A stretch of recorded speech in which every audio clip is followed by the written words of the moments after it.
hyped. This is Cassandra Dallett, your badass bookworm, and I have with me today Adam Smyer, author of Knucklehead, a book I highly recommend. We've done a podcast together before. My audio was less than perfect, so I wanted to do it again and also see what new stuff you're up to, because you've been doing some traveling and a lot of readings, a lot of writing still. Yeah, You've been busy. Yeah. It's taken up. It occupies however much space I've got, however much time I've got, which is wonderful. Yeah. Yeah. I had trouble imagining what, full-time writing lifestyle would be like, but I don't have any trouble. I still have a day job, but I can imagine what that would be like full-time. Yeah. Yeah. No, you can say really busy. Yeah, with super it. busy. It's hard to want to go to your day job, Yeah. but that's just me. No, it's not. Probably not.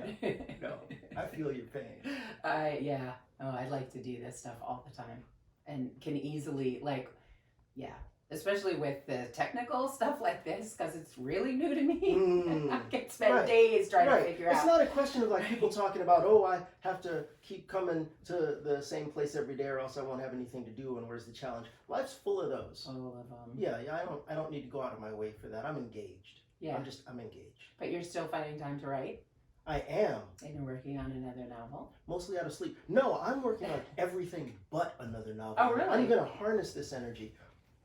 At first I assumed that my next book would be a sequel to Knucklehead because the world never stopped, in my head. But other projects keep cutting in line. Okay. And at first I had a problem with that, but I'm going with it. Yeah. Yeah, I wrote a piece. So you mentioned travel. I went to Cape Town last year. Amazing. I think we had I think the last time we got together, I must have just gotten back from that or something. I can't remember, but it took me about a year to process my first trip out of America. Wow, and I wrote about it the whole time. I wrote about it while I was there. I put up a bunch of Facebook posts, and people encouraged me to keep going with it. Mm-hmm. And I did, and about half of it was just published in this month's Johannesburg Review of Books. Wow, how cool is that? Yeah, I'm also in that issue, Ta-Nehisi Coates, so I'm in good company. Yeah. That's just how it happened. Yeah, Well, Adam. And it's been really well received because it was just my first time out of this, and I thought a lot about it, and I wrote down what I thought, and it's really resonating for people, so I'm grateful for that. But that took a while. Yeah, and it's that's a loaded place to go also, not without its own issues. Not without, but they're trying. Yeah, no, I really would love to go there. They're trying, and we live here. Yeah. So. Yeah. Yeah. Yeah. I have another project, a much shorter one, kind of a very different from Knucklehead that I'm trying to find the time to finish and shop and put out there. Mm-hmm. But other things keep, like I said, cutting in line. So, but that's good. But I'm writing, regardless of what it is. That's the important part. Yeah, the muscle is being used, and stuff's coming out, and people like some of it. So, I think that's the gig, right? Yeah. Yeah. It is, and I feel like the interest with this book will only grow, and that will keep alive what you want to do with it in the future as far as writing a sequel.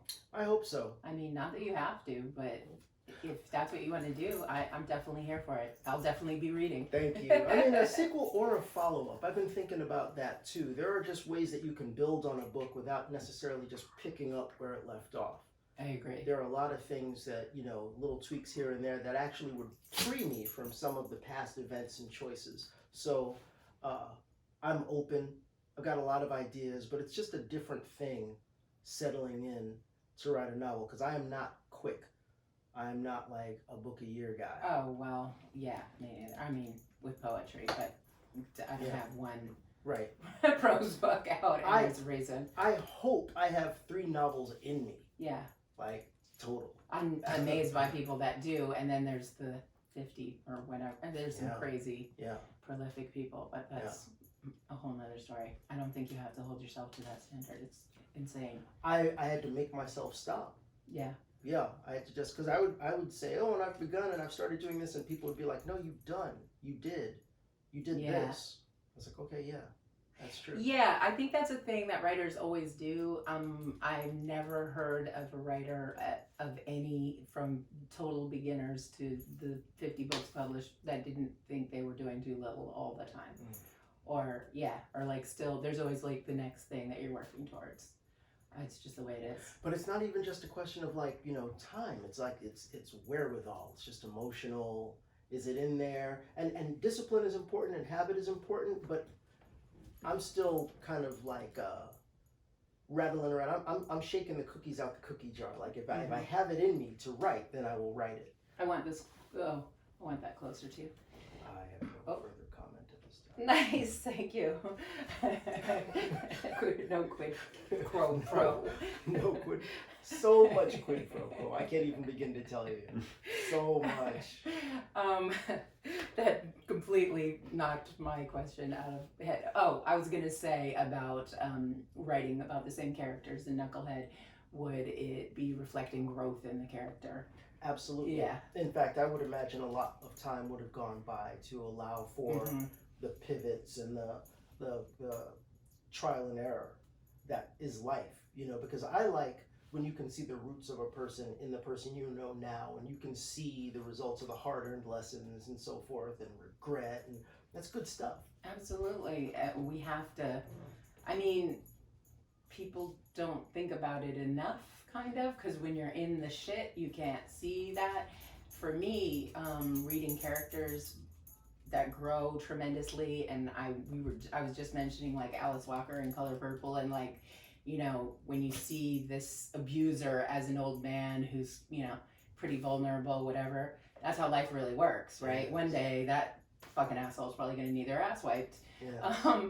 It really helps me in life is reading books like that, where you see that growth, or sometimes it's not growth, it's just like they're old and beat down, but that it's not gonna always be the way it is. It's gonna be some other ways. No, it is right? not. And making peace with that instead of just accepting it or struggling with it has been amazing for me. Yeah.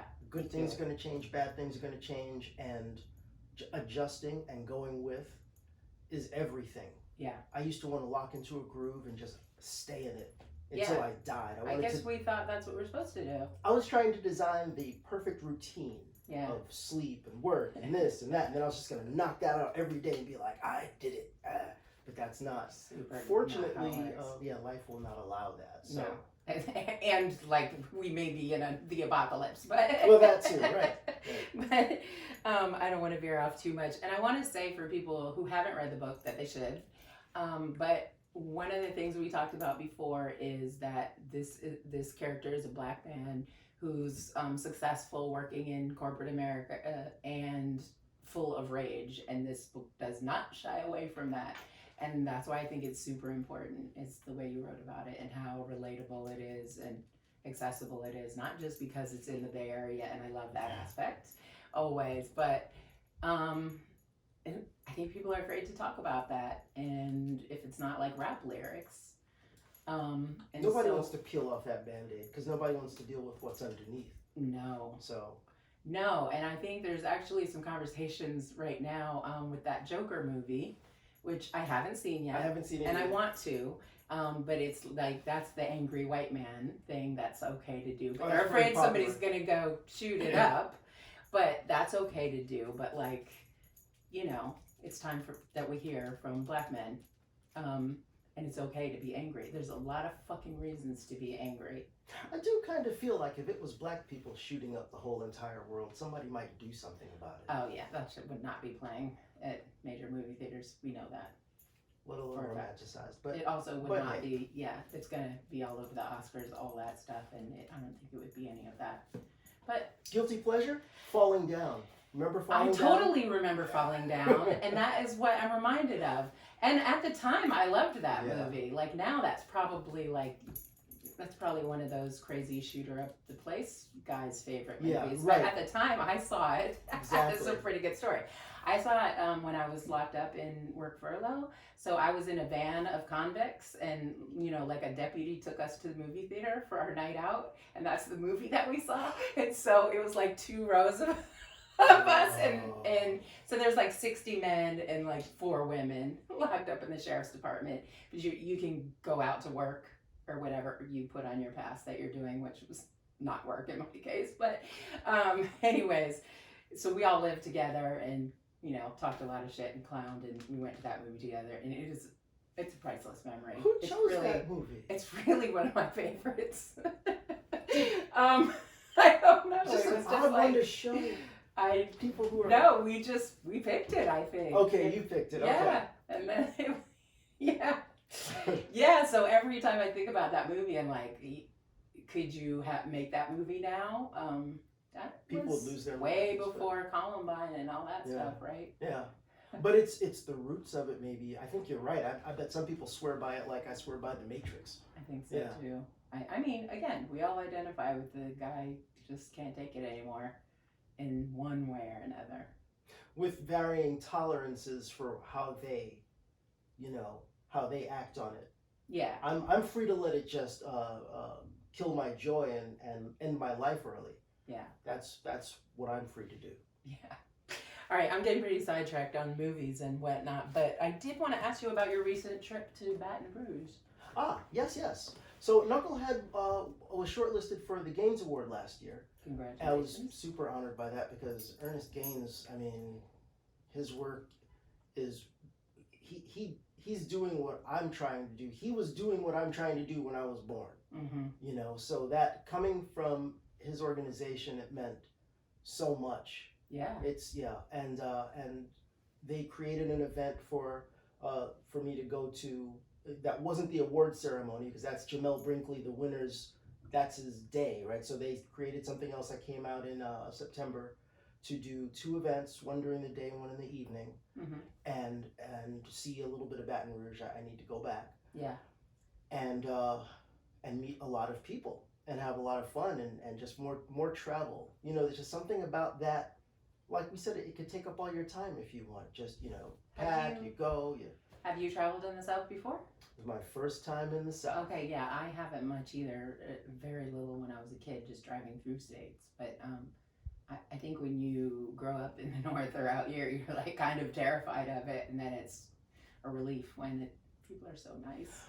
That was my experience, but I was thinking about it this morning. It wasn't exactly like I just landed at the airport and tried to get a cab out on the street or something. Right. Like I was getting whisked around, and so I want to honor what my personal experience was because I think it's important for people to acknowledge what's right in front of them. My problem is some people who deal with me deal with something other than the person that's standing right in front of them dealing with them, and so I try not to do that. And I want to say that I went there and I had an amazing time and people were super cool. But I met people, and I don't know that their reality, their day-to-day life was identical to that experience, and I want to honor that too. I don't want to be somebody that you could just take and show someplace and then that person goes away feeling like they know that place. Yes. Yeah. I find that very annoying. I don't know. I was wandering around on YouTube yesterday and stumbled on Chris Rock talking about people taking trips to the Bahamas, and I don't want to do his whole bit. Oh, I have to see this. Okay, I'll send you the link. Because I travel to the Bahamas all the time. You will, yeah. Oh, I have to. Okay, I'll send it to you. Okay, please, yeah, please. I love Chris Rock. Yeah. I refer to Chris Rock in my poems as like the wise man Chris Rock once said. Yes, he is. Yeah. Yes, he is. Yeah. I mean, comedy, Knucklehead comes from more places than just books. It comes from stand-up. It comes from music. It comes from just all of us trying to get our minds around what this is. Because, I mean, I mentioned The Matrix, right? One reason I love it so much is because this is not what necessarily people, this is not normal. This is not normal.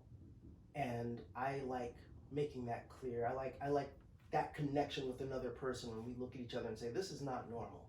Yeah. Because the extra level of crazy, the extra little flip, the bow on top is trying to do this and believing that it's normal. Yeah. So tell me what all you did down there. I had 2 events. One in the daytime was at a high school. I met with some young men. I was I had reason to believe I was going to be meeting with AP English, so I thought it was going to be like a different kind of experience. But I got some very old souls. There were about a dozen men who chronologically were 17, but they were about maybe 40, I'd say. Damn. Yeah, they were grown ass men in 17-year-old bodies, and they told me to talk to them. So That's I talked deep. to them. Yeah, so I talked to them. I And think Lil Wayne was an AP English and grew up down there. oh, cool. Quite a lyricist. So right, you never know who you're dealing with, and they were That's right. all really interesting. They didn't want to share too much of themselves or emote. And I'm not used to a lot of teenagers, but it was weird. You have this choice. It's like, well, I can put my walls up too, or I can just act like I'm not staring at, bunch of blank faces and just be the first one to open up. And that's kind of my thing. There's a lot of power and strength and courage in that, in being the first one to open up, and so I did. And I just told them what it was like for me. Because I didn't grow up in 21st century Baton Rouge, but I did grow up in mid 20th century New York City, which has its own challenges. So without being too specific, what do you say to young people, or young black men specifically, about surviving in America at this time? Well, and I'll get into that, but at first I was kind of bummed that there weren't any girls, that they just gave me boys, but I was glad after, because I can't speak to the girls' experience with the same authority that I spoke to theirs, and I'm choosing to believe that there was a grown woman talking to the girls somewhere about what they need to know, because I just really couldn't have done justice to it, given how my talk with the young men went, because I had been there. It wasn't like I've been you, but it's like I've been where you are. I've been, the 13-year-old boogeyman of the world, and I would say to a young black person in front of me that what's happening to you is being done to you. It's being done to you on purpose for specific reasons. It's not normal. It's not innocent. It's not neutral. It's a thing that has gone on forever. Yep. People don't even know they're doing it. They're raised doing it, and they're fine with it. Yes. And it is designed to make you suffer. And there are ways around it. Yeah, because you're basically worth more money as a criminal than. Yes. Yeah. Yeah. Yes. So we talked about surviving, and I don't know that. I don't know how many people talk to them about surviving as opposed to complying or ignoring realities. I would say to young people that they know best what their life is. My experience is completely outdated, and my experience doesn't say anything about anyone else's experience. I don't know that we give enough credence to just how unique everyone. I mean, what? That's why I love reading books like that. I used to think that I could imagine what it was like to be somebody else, right? So, okay, I'm going to imagine I'm Cassandra. Okay, bangs. And then I kind of got it dialed in. No. I have existed in many iterations without bangs, by the way. But just, if you could believe it, I have had my head as bald as yours. That's awesome. In life.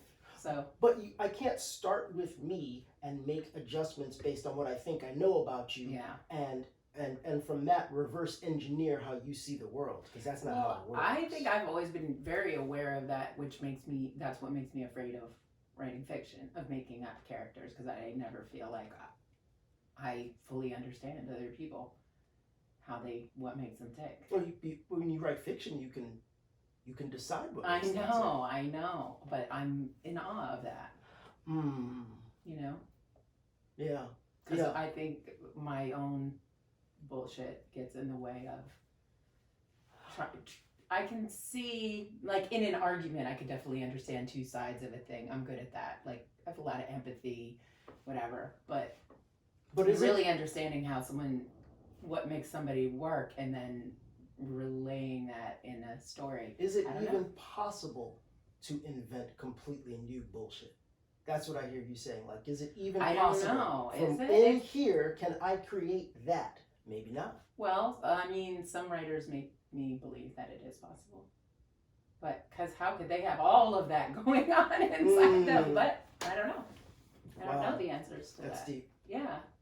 I'm going to read a couple of pages if that's okay. That would be so good. Yeah, I would love that. I don't know how much setup I need. Knucklehead starts with the main character being a law student, but he has been working for a couple of years now at a big firm. He moved from New York to San Francisco, and he is in a car with a man named Carlos Lopes. He's a partner. Carlos Lopes is spelled Carlos Lopez. But he would have you call him Carlos Lopes. That's kind of what you need to know about. Oh, Carlos. About Carlos. Okay. This chapter is called Now He Tells Me. Friday, September 17th, 1993.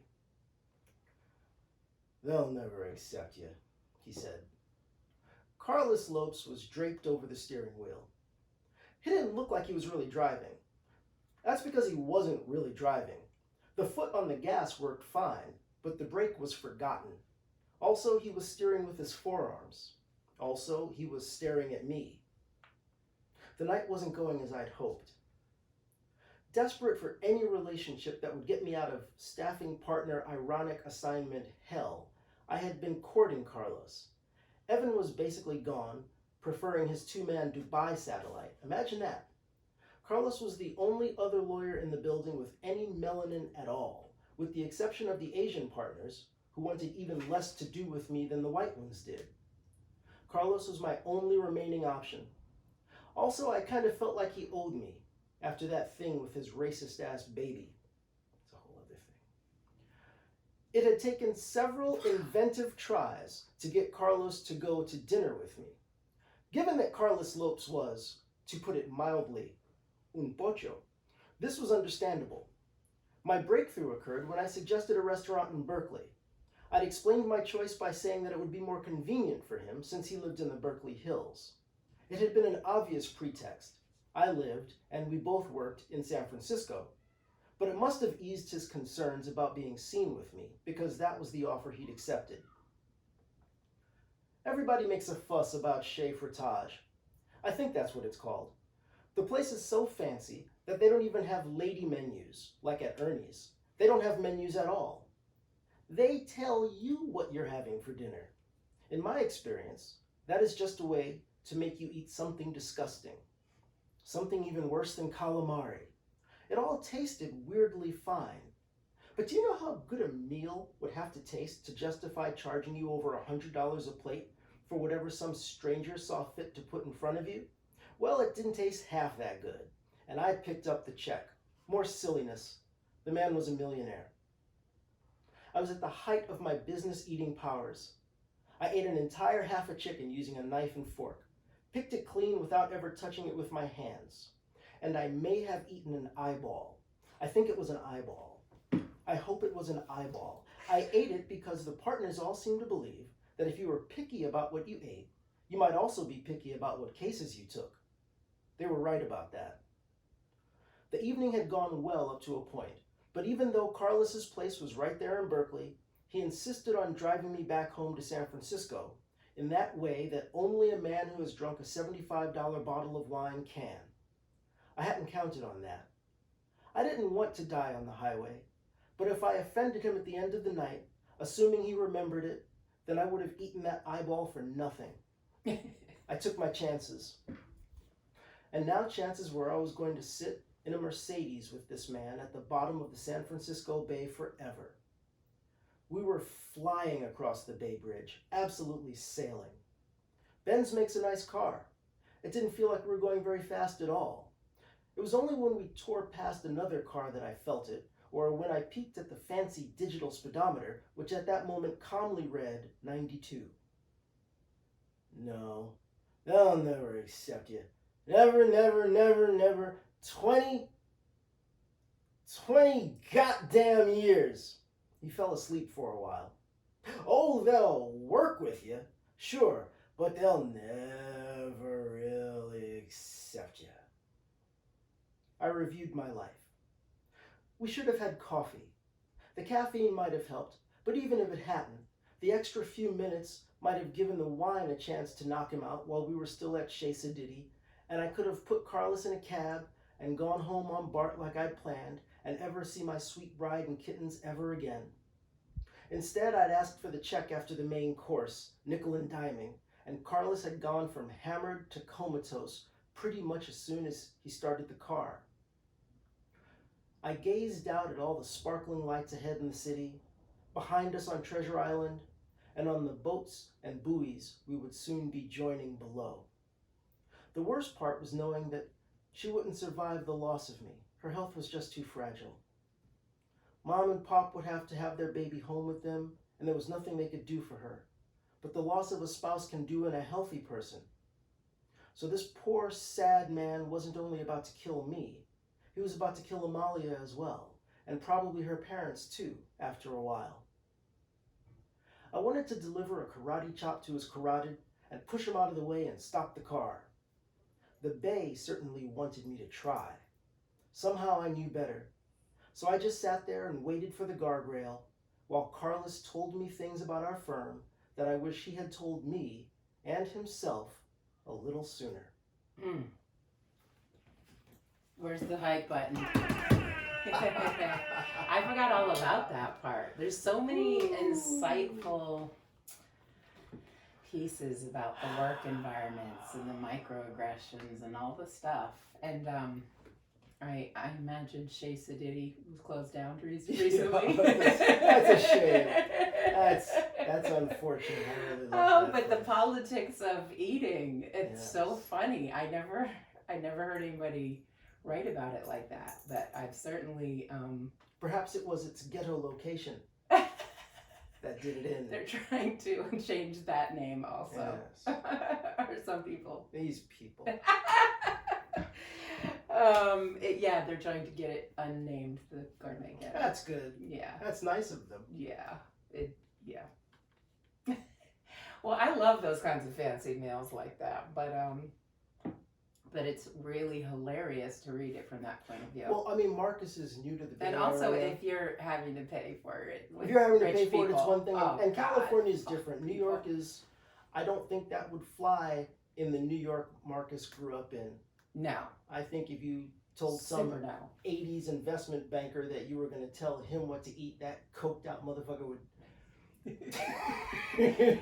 Yeah. Oh, did you watch that show with Don Cheadle, the 80s? Did you watch that at all? Yes, that was amazing. That's spot on. Okay, that was my next question. Yeah. Okay. I was young. I Uh-huh. had a summer job done on Wall Street 1 year before I left, and every lunch hour it was like there wasn't going to be any more food. And those cats took their shtick to the sandwich place. They went from the trading floor to the sandwich place with the same. It was probably the Coke, but Yeah. and then they took it back to the trading floor. It was and so my life consisted of being a young man there, but there were a cloud of them would go by. Those bros, those American psychos Yeah. would go by. They were just Right. part of the landscape, part of the wildlife. Was that called Black Monday, that show? Yes, it was. Is that okay? All right. Yeah. Yes, it That was. I was struggling to find the name. Me It was too. Really good. And then it came to me, but I'll watch anything with Don Cheadle basically because he's amazing. But Have you seen Snowfall? oh my God, it's my favorite across the board. My favorite. That's Yes, another I watch spot Game on of too. Thrones. I watch all kinds of stuff. But Snowfall, I was in California growing up, and I was in high school in that era, crack era. When So, I heard what year it it was was set in, I was like, oh, this is about the dawn of crack. spot on. Oh my God, the kid is such a good actor. Did you know he's British? Yes, That's I'm obsessed with him. Bananas. I don't know how they dial their accents in so well. Damon Idris. Yeah. his name? Yes, I'm I gonna would have meet never him. known. It almost Oh. ruined it for me, but Me too. But it actually makes it better because he's so fucking good. he's so solid. He is just one of those people who just look at his eyes and you're completely. He can Yes. do anything. Yes. He can do anything to you. It's amazing. He's amazing. This show is fantastic. I certainly hope it's coming back. I hope so too. I love It's it been like so what, 3-4 much. seasons? Is it 3? I don't think know. it's I like was 3. late on board. I was told to watch it. Andre Nicotina, owner of the record label was like, no, it's that good. And I was like, okay, I'm going to take his word for it. It really, really And then is, I was just like, I'm so freaking hooked. Every Wednesday I'd be like, what are you doing? Are you watching it? Yeah, we just binged on it. I didn't know about it. Oh, yeah. Yeah. So good. So you're not up to speed?